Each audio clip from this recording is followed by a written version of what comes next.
Iniciando os trabalhos da nossa disciplina Direito do Trabalho e Direito Administrativo, realizarei a minha apresentação, certo? Eu sou o professor Egídio Leite, sou formado em Direito pela Universidade Federal do Piauí desde o ano de 2000, sou servidor público estadual, sou professor de preparatórios em Teresina e também uma cidade do interior, Campo Maior, por ser a minha origem, sempre sou convidado para ministrar aula desses preparatórios. Preparatório para concursos públicos, né? E as pessoas na nossa região apresentam um interesse razoável em conquistar uma vaga no serviço público, né? No nosso curso, Direito Administrativo e Direito do Trabalho, todo mundo tem o livro do professor Walter Cândido, tá certo? Que será um dos nossos uma das peças que servirá de fonte para o nosso trabalho. O curso apresenta várias fontes, teremos os fóruns, teremos os exercícios, teremos os slides, para que possamos assim alcançar o nosso objetivo dentro do nosso curso. Nessa primeira parte, nós trabalharemos os conceitos fundamentais do direito, o mundo do trabalho e as normas constitucionais que dizem respeito ao direito do trabalho. O direito no Brasil, e eu digo no Brasil porque não necessariamente o direito tem as mesmas fontes em todos os países do mundo. Haveria aí uma grande divisão, seja o direito de uma origem anglo-saxônica, como é o direito americano, norte-americano, fundamentado nos costumes, e o direito latino, que é o nosso, com origem no direito romano, que é um direito escrito. O direito, quando está escrito, está posto em leis, em códigos, recebe o nome de direito positivado. Então, de hoje em diante, quando vocês ouvirem falar o direito positivado, o direito positivo, não é porque exista necessariamente um direito negativo. Direito positivo é o direito que está escrito, é o nosso direito brasileiro. O nosso direito ainda tem uma grande característica, que é uma hierarquia entre as normas. Geralmente, nós temos uma tendência a imaginar que tudo é lei. Isso é lei, está posto numa lei. E isto não é bem verdade. Muitas das vezes é uma portaria, muitas das vezes é um decreto. Isso faz parte da realidade de todos vocês. Vocês convivem com portarias, vocês convivem com decretos, convivem com leis e convivem com a Constituição. Tudo isso nós chamamos de normas. Nós temos normas, o gênero é normas. As espécies é que são Constituição, emendas constitucionais, leis, decretos, portarias. Então você tem aí uma hierarquia das normas no Brasil. Eu digo isso para vocês entenderem o seguinte: hierarquia a gente poderia dizer neste caso que é importância. Aquilo que está acima é mais importante do que as outras e, portanto, aquelas que estão abaixo, numa pirâmide que eu demonstrarei, aquelas que estão abaixo devem guardar sintonia com o que tem nas outras normas, ou seja, para que todos nós possamos entender o que está na Constituição tem mais força do que o que está numa lei. E a lei, por sua vez, tem a obrigação de não contrariar a Constituição. A lei não pode contrariar a Constituição, aí é que está a hierarquia das normas. O direito, de uma forma geral, o nosso, tem as suas fontes, como é explicado no nosso livro, de onde surge, de onde brota. O direito tem como fonte principal a lei no sentido aqui de norma. Aí sim, a Constituição, as emendas, as leis, os decretos. Mas não podemos confundir direito com justiça. Na realidade, o direito é o que está escrito, é o que está positivado, é o que está posto, tá certo? A questão de justiça, às vezes ela pode ser até um sentimento. A pessoa achar que determinada medida é ou não é justa, passa por uma certa subjetividade. O certo é que, como fonte, nós temos a lei, nós temos as decisões dos juízes, nós temos os costumes. O direito trabalha, então, com todos estes elementos. Sendo a Constituição a norma mais importante, é sem dúvida a fonte mais importante para o nosso direito. A Constituição que vale no Brasil hoje é de 1988. Portanto, além do livro do professor Walter, quem puder ter uma Constituição à sua disposição, isso é muito importante. Isso você consegue facilmente na internet, imprime e tem uma Constituição atualizada. Porque daí você vai entender que muito de nossa realidade do dia a dia tem origem nessa Constituição, ok? Muito tem origem na Constituição, os nossos direitos, porque estas são normas que cabem vir exatamente na Constituição. No livro há um determinado momento em que o autor diz que as leis são feitas por aqueles que têm mais importância no contexto social. E é verdade, mas as leis são feitas, antes de mais nada, é preciso entender isto, as leis são feitas pelo Poder Legislativo, pelos senadores, pelos deputados federais, estaduais, pelos vereadores. Mas nós não podemos dizer que isto é fruto só de um poder econômico. Nós temos que ter consciência de que estas pessoas são eleitas por nós. Aí é que está a questão da representatividade tão discutida hoje em dia no Brasil. Muito, então, de nossos direitos, da nossa vivência em escola, é regulado pelo que está na Constituição. Nós temos os direitos ditos individuais, os direitos fundamentais. Os direitos fundamentais é um gênero, os individuais é uma espécie. Os direitos do trabalhador, estes são direitos sociais. E nós iremos entender, então, já que isto são tópicos das unidades 1, 2 e 3 do nosso livro. Nos direitos individuais, que está na Constituição Federal, merece destaque, antes de mais nada, entender que esses direitos individuais são chamados de cláusulas pétreas. Vocês já devem ter ouvido falar nessa expressão. Cláusulas pétreas significam dizer que são normas tão importantes que estão na Constituição que elas não podem ser modificadas, elas não podem ser restringidas por emendas constitucionais. Então, na realidade, é como se a Constituição tivesse uma parte de pedra que não pode ser mudada. E a gente chama isso de cláusulas pétreas. Os direitos individuais são cláusulas pétreas. Outra parte pode ser modificada. E a modificação da Constituição se dá por emendas constitucionais. Dentro desses direitos individuais, nós temos o direito à vida, o direito à liberdade, o direito à propriedade, também discutida no livro, a importância e como é o direito de propriedade no Brasil. Nós temos a livre manifestação do pensamento, nós temos a inviolabilidade do domicílio, que significa dizer que o domicílio não pode ser violado,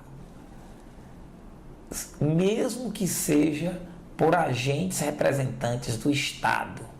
Se não for nas condições que a Constituição traz, ele não pode ser violado. É por isso que ela diz assim, a Constituição: a casa é asilo inviolável do morador, ninguém nela podendo penetrar sem o seu consentimento, exceto em caso de flagrante, nós estamos falando de crimes que estão sendo cometidos, em caso de desastres ou para prestar socorro. Veja que não é algo absoluto, mas o meu domicílio, o lugar onde eu moro, que não é só o lugar onde eu moro, o domicílio no sentido constitucional, é também o meu escritório, o meu consultório, o apartamento de hotel que eu ocupo, tudo isso é protegido, um quarto de pensão, tudo isso é protegido pela inviolabilidade do domicílio, um direito individual. Porque a Constituição nada mais é do que o contrato social. Em um determinado momento, o homem entendeu que viver em sociedade era mais interessante para ele. O homem teria uma maior facilidade vivendo em sociedade. Em determinado momento não precisa ser expresso numericamente. Mas para viver em sociedade, como nós podemos tirar do nosso livro de apoio, precisa de regras, precisa de normas. Então essas principais normas que regulam a vivência do homem em sociedade pode ser posta, pode ser colocada, positivada na Constituição. Então quem fez a Constituição se preocupou logo bem no seu começo, no artigo 5º, em reconhecer direitos individuais, direitos de você como pessoa humana, independentemente, diferente do que está no artigo 5º, que diz que é só para os brasileiros e para os estrangeiros aqui residentes, mas é para todas as pessoas. Esteve no Brasil, os direitos individuais serão respeitados, devem ser respeitados, e ainda não podem ser modificados. Por exemplo, nós vivemos um país onde não tem pena de morte, em regra. Só pode haver pena de morte pela prática de um crime no período de guerra declarada. E se a pessoa tiver cometido os crimes previstos no Código Penal Militar, que são puníveis com a pena capital, com a retirada da própria vida. Então, em regra, nós não temos pena de morte no Brasil, mas além de não termos pena de morte, entendam isto. Aí é que está a essência da questão da cláusula pétrea. Além de não termos hoje pena de morte, nós não teremos em momento algum, enquanto estiver em vigor a Constituição de 88, aquilo que é cláusula pétrea não pode ser modificada. Então, como a vedação, a proibição da pena de morte é uma cláusula pétrea, não adianta político algum afirmar que irá propor a pena de morte. Só poderemos ter uma pena de morte no Brasil, fora da modalidade que está prevista hoje, que é no período de guerra declarada, se surgir uma nova Constituição. Mas enquanto for a Constituição de 88, não poderá haver. Então é uma Constituição que protege a vida, protege a liberdade, protege a manifestação de pensamento, desde que não se utilize do anonimato, protege o direito de ir e vir. A pessoa no Brasil só pode ser presa em flagrante delito ou por ordem da autoridade judicial competente. Isso na questão se referindo aos crimes ou diante da única modalidade de prisão civil que pode existir hoje no Brasil. Prisão civil é quando a pessoa é presa, mas não cometeu um crime. Isto só pode acontecer no Brasil, a prisão civil, no caso do não pagamento da pensão alimentícia. Até a questão do depositário infiel, que era aquele que tinha algo para ir a leilão, para pagar uma conta, e ele vendia este bem antes do leilão marcado pela justiça, o nome desse tipo de atitude era depositário infiel. Esse comportamento era chamado de, quem praticasse isso seria depositário infiel. Durante algum tempo se admitiu a prisão do depositário infiel, mas recentemente o Supremo Tribunal Federal proibiu esse tipo de prisão. Então hoje, por questões civis, só pode ser preso por pensão alimentícia. As outras prisões são prisões decorrentes da prática de crimes. Então, o direito de ir e vir também protegido. Então, nós temos uma relação muito interessante. Primeiro, a Constituição diz que é assegurado o direito de ir e vir, o direito de locomoção. Isso é um direito. Mas se esse direito for respeitado, ainda tem uma garantia, que é o habeas corpus, para fazer valer esse direito.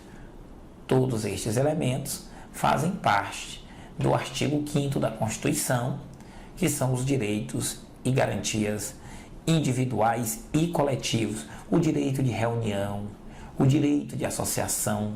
Muito provavelmente a categoria dos senhores tem um sindicato que nada mais é do que uma espécie, uma questão muito particular de associação.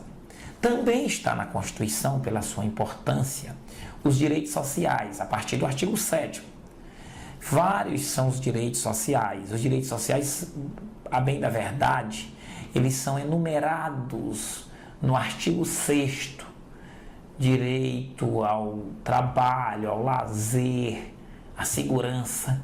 Quando vocês tiverem uma dificuldade de lembrarem quais são os direitos sociais, lembrem das promessas dos políticos em campanha. Eu digo isto devido a esse período, porque geralmente os políticos prometem melhoria nos direitos sociais, uma melhor educação, uma melhor segurança, um melhor atendimento na saúde, moradia, lazer, transporte, assistência aos desamparados. Todos estes são direitos sociais. E entre os direitos sociais, a Constituição especifica bem no 7º, os direitos do trabalhador. Trabalhador, à luz da legislação brasileira, é quem mantém uma relação de trabalho, é quem mantém uma relação de emprego fundamentada na CLT, Consolidação das Leis do Trabalho. Muitas das vezes os senhores possuem uma relação com base na CLT. Pode ser que alguns dos senhores sejam estatutários. Aí já é o Estatuto dos Servidores Públicos. Mas existem essas duas modalidades para quem atua. Se seu contrato é um contrato fundamentado na CLT, muito bem, e você tem um vínculo, você é chamado de empregado público. Se sua relação de trabalho é definida por um estatuto, aí você passa a ser servidor público. Essa é a diferença de nomenclatura. Entre os direitos, mas muitos dos direitos dos trabalhadores que estão previstos no artigo 7º, que protegem os trabalhadores avulsos, os trabalhadores urbanos, os trabalhadores rurais, muitos destes direitos protegem também os servidores públicos, por própria previsão constitucional. Então, e o que é então que efetivamente diferencia? Onde é que está a diferença? É que quem é servidor público, ele alcança a estabilidade. Quem é empregado, fundamentado na CLT, ele não tem essa estabilidade. Ele pode ser demitido dentro das faltas que ele vem a cometer, também previstas no livro. Mas ele tem a favor dele o Fundo de Garantia por Tempo de Serviço, o FGTS, que é uma proteção contra a demissão arbitrária. O que é que significa isto? Que se a pessoa for mandada embora, se ele não pediu, se ele não deu motivo, ele vai receber uma indenização proporcional ao que ele tem depositado na sua conta do FGTS. Se ele pede para sair, em regra, ele nem recebe o FGTS e nem recebe o seguro-desemprego. Então, direitos como seguro-desemprego, FGTS, são direitos previstos aos trabalhadores, aqueles que têm uma relação definidas pela CLT. Então você tem jornada de trabalho de 44 horas semanais, com 8 horas diárias, você tem o FGTS, o seguro-desemprego, você tem um terço de férias, você tem o abono natalino, bastante conhecido como 13º salário, você tem ainda, dentro desse artigo 7º, estou falando de direitos previstos no 7º, folga preferencialmente aos domingos, porque alguns empregados, veja por que a Constituição usa essa expressão, preferencialmente aos domingos, porque às vezes a pessoa tem um emprego em que a atividade se desenvolve mais aos finais de semana, e aí como é que ele vai folgar quando ele tem mais trabalho a ser executado? É o que acontece, por exemplo, com quem é garçom, com quem trabalha em restaurante. Se você der uma folga no domingo, a empresa praticamente não funciona. Mas mesmo sendo preferencialmente aos domingos e ele trabalhando aos domingos, será montada uma escala de tal forma que em alguns domingos ele irá folgar, embora os outros colegas de trabalho terão que efetivamente prestarem o serviço. Folga preferencialmente aos domingos, o terço de férias, 13º salário, hora extra, adicional noturno. Entendam, neste ponto muito específico, que o adicional noturno é para quem trabalha num período entre as 10 da noite, em regra, entre as 22 horas e 5 da manhã. O trabalho noturno, em regra, é este trabalho, aquele desenvolvido entre as 22 horas. Porque se eu trabalhei de 20 às 21 horas, eu trabalhei à noite, mas não é trabalho noturno. O trabalho só é noturno após as 22 horas até as 5 da manhã. Então temos o trabalho noturno, temos ainda os adicionais por insalubridade, por periculosidade. Qual a diferença? Insalubridade é um adicional que visa lhe proteger quando você coloca em risco a sua saúde. Periculosidade, então, quem trabalha com produtos químicos. É um exemplo. Periculosidade é quando a atividade desenvolvida pelo trabalhador coloca em risco a sua vida. Aí se fala em adicional de periculosidade. Deixa eu ver um exemplo que pode se encaixar. Quem trabalha em redes de alta tensão, quem trabalha no transporte de valores, já que essa modalidade de crimes praticados contra carro forte, digamos assim, é uma modalidade que a gente percebe que acontece frequentemente na nossa sociedade, colocando em risco a vida desses trabalhadores. Então, aí cabe o adicional de periculosidade. Periculosidade é quando coloca a vida em risco, insalubridade é quando coloca a saúde em risco. Então, todas estas proteções estão no 7º, são proteções do direito do trabalho. Uma proteção extremamente importante, que eu ainda não manifestei, deixei por último, é a licença maternidade, 120 dias. Então, pela Constituição, a mãe terá o direito a uma licença de 120 dias para acompanhar, para todo esse período de pré-parto, tá certo? Um período antes do parto e um período após o parto, com 120 dias para acompanhar. Nós temos no Brasil a licença paternidade. Esta, numa menor quantidade de dias, claro, porque quem sofreu todas as transformações decorrentes do parto foi a mãe, não foi o pai, mas mesmo assim ainda há uma previsão. Aí já não é constitucional, assim, não está no artigo 7º, mas a Constituição, no ato das disposições constitucionais transitórias, protege também a licença paternidade no número de 5 dias. A licença maternidade é tão importante que, não estando no 5º e aparentemente não sendo uma cláusula pétrea, o Supremo Tribunal considerou que, embora estando no 7º, embora sendo um direito social, é também uma cláusula pétrea. Ou seja, enquanto vigorar a Constituição de 88, ninguém pode diminuir a licença maternidade de 120 dias. Pode até ampliar, como em alguns estatutos de servidores públicos, aí já não de trabalhadores, concedem até 180 dias de licença maternidade. Veja que coisa interessante. O direito, quando ele é pétreo, ele não pode ser restringido. Ou seja, não é 120 dias? Então, os 120 dias não podem ser diminuídos, mas os 120 dias podem ser ampliados. Por último, quero destacar ainda a importância do que eles chamam de remédios constitucionais. Quem nunca ouviu essa expressão, não se assuste.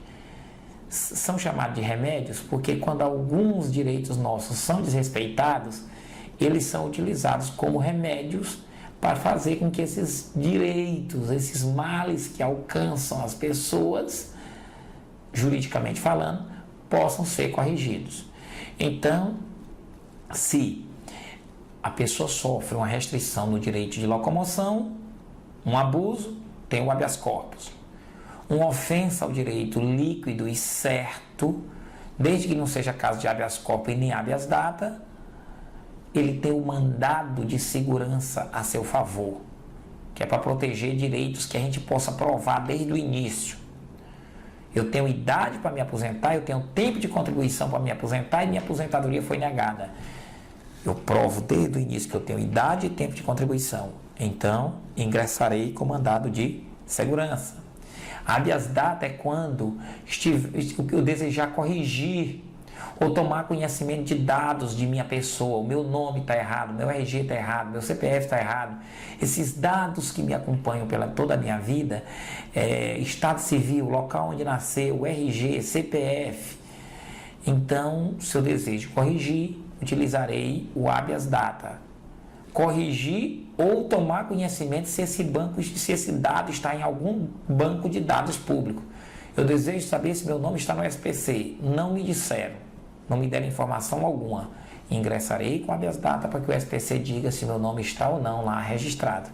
Isso é só um exemplo, isso não acontece, porque sempre que você pergunta se seu nome está no SPC, se estiver, ele diz. Se não estiver, ele diz também que seu nome não consta. Mas é um exemplo. Temos ainda a questão voltada para a soberania popular.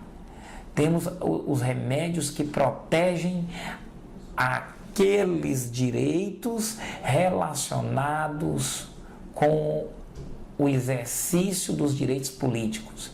Nós temos ainda no Brasil, neste campo, o direito ao plebiscito, o direito ao voto, o direito a participar de referendo, iniciativa popular. Professor, tudo não é votar? Não. Votar, o voto em si, como ele diz, é participar de eleições, escolhermos os nossos candidatos. O voto direto, secreto, universal e periódico, que também é uma cláusula pétrea, essas características.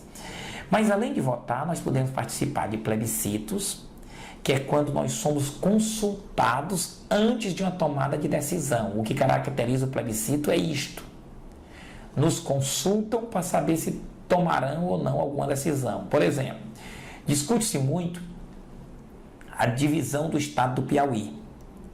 Mas para que isso aconteça, será feito primeiro um plebiscito, para que os eleitores piauienses digam se concordam ou não com a divisão do Piauí em 2 estados, o Piauí e o Gurgueia.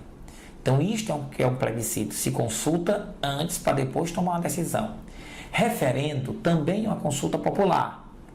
Mas aí primeiro se toma uma decisão para depois consultar se as pessoas concordam ou não com essa decisão. Exemplo, proibição de venda de armas. Primeiro proibir na lei para depois consultar as pessoas. Aí é um referendo. Temos ainda a iniciativa popular, que é uma ação que se propõe contra ofensas ao meio ambiente, ao patrimônio público, à moralidade administrativa e à legalidade. Então, as próprias pessoas fiscalizam estes atos e, quando encontram estes erros, propõem a ação popular. Só pode propor ação popular quem é cidadão. Só é cidadão, no sentido constitucional, quem pode votar, quem está com os direitos políticos em dias. E, por fim, temos ainda, nesse campo dos direitos políticos, a iniciativa popular, que é quando as pessoas propõem leis.